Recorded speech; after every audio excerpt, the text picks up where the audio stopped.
Happy birthday to you. Happy birthday to you. Happy birthday, happy birthday. Happy birthday, anak. Mar, ilan taon ka na ba? Mar, I love you. Happy birthday. Ito yung araw ng yung aking paghihirap, na ipinanganak kita, na iluwal kita, na walang kapansanan. Sa yung kaarawan na ito, anak, wala akong masasabi sa inyo kundi yung magtapos kayo sa pag-aaral. May ginamit ang Diyos sa buhay natin para kayo ang makapag-aral, para makapagtapos sa pag-aaral. Nak, huwag niyo yung kalimutan ha. Huwag niyong sayangin yung pagkakataon na merong taong ginamit ang Diyos sa buhay natin. So,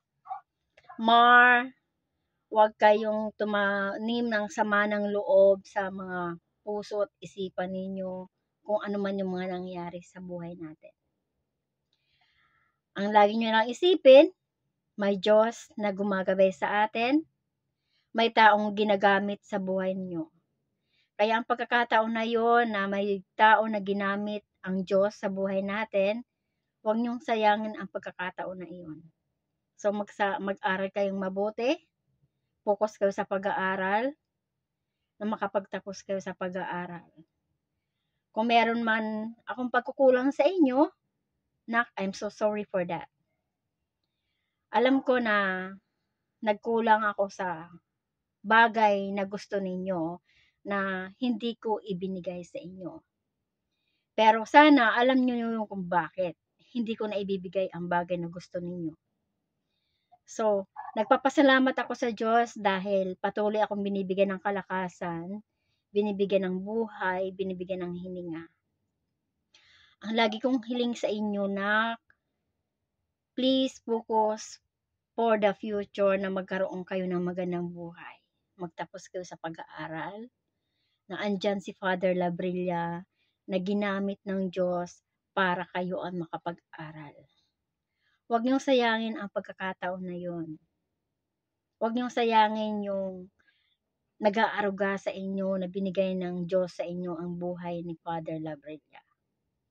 Anak, happy birthday, and wish ko na ikaw ay magpapayat na rin kasi umiidad ka na. Ayoko na magkaroon ka ng problema sa iyong katawan, sa iyong kalusugan.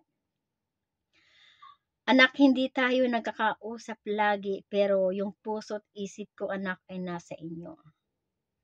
Ikaw yung anak ko na hindi laging naghihingi kung ano ang wala sa'yo. Ikaw yung anak ko na laging nagpapabiro. Ikaw yung anak ko na marunong mag-ipon ng pera. Ikaw yung anak ko na nagpursige. Anak, hindi ko alam kung anong pangarap mo. Hindi ko alam kung anong layunin mo. At hindi ko rin alam kung ano yung nais mo sa buhay mo. Pero ang alam ko, mahal ko kayo as your nanay, as your mother. Ang alam ko, sa buhay nyo, ay mapabuti kayo na. Gusto ko, magpamilya kayo ay magkaroon kayo ng magandang buhay. Na hindi na kayo maghirap na magkaroon kayo ng pamilya. Na hindi nyo naisipin na kayo ay iwan ang pamilya, na pagdating ng panahon ay magpamilya kayo at iwanan ang inyong pamilya. Na why hindi yun mangyari sa inyong mga buhay. Kaya lagi kong sinasabi sa inyo na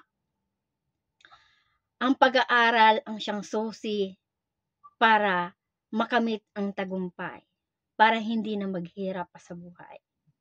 So wag niyong sayangin ang pagkakataon na yon na nandiyan pa si Father Labrilla sa buhay natin na ginagamit siya ng Diyos para makapag-aral kayo. Nak, I'm so sorry kung ako man nagkamali. Mayroong mga pagkukulang sa inyo, pagkakamali nagawa sa inyo. Alam ng Diyos yun. Hindi man tayo pinalad na magkasama-sama sa isang bahay na masaya. Hindi man tayo pinalad na magkaroon tayo ng isang buong pamilya. Pero pinalad tayo, binibigyan tayo ng mga tao na magmamahal sa ating buhay. Na mga tao na ginagamit ng Diyos para gabayan kayo at pagpag-aralin. Yun ang malaking pasasalamat ko sa buhay natin. Na may Diyos na nagbibigay ng mga tao, ginagamit ang mga tao para sa buhay natin. Huwag kayong magtanim ng sama ng loob na sa ginawa ng iyong ama. So, hopefully, one day, hanapin nyo pa rin siya at sabihin sa kanyang, I love you, Papa. Na hangad ko na ikaw ay magkaroon ng magandang buhay. Hangad ko na ikaw ay makakapagtapos sa pag-aaral. Anak, mahal ko kayo bilang ina nyo. Kung hindi nyo sa akin maiparamdam na mahal nyo ko, it's fine. Basta ako, malayo man ako sa inyo, hindi ko man kayo makasama, hindi ko man kayo makausap sa bawat araw. Pero yung puso at isip ko ay nasa inyo. Ikaw yung anak ko na hindi pala hingi. Humingi ka lang kung talagang walang-wala, yung talagang wala ka nang mahingian. Since na pumunta ka dyan kay Father, hindi mo na magawa na humingi pa sa akin ng kung ano mang bagay. Hinihintay mo na lang na bigyan kita. So, I was so happy for that. Kaya nak, ipagpatuloy mo ang anumang alam mo makakabuti sa iyong buhay at sa iyong sarili at sa magiging pamilya mo pagdating ng panahon. Anak, patanda na ako. Hindi na ako pabata. Hindi ko lang alam kung ano ang mangyayari sa darating na panahon.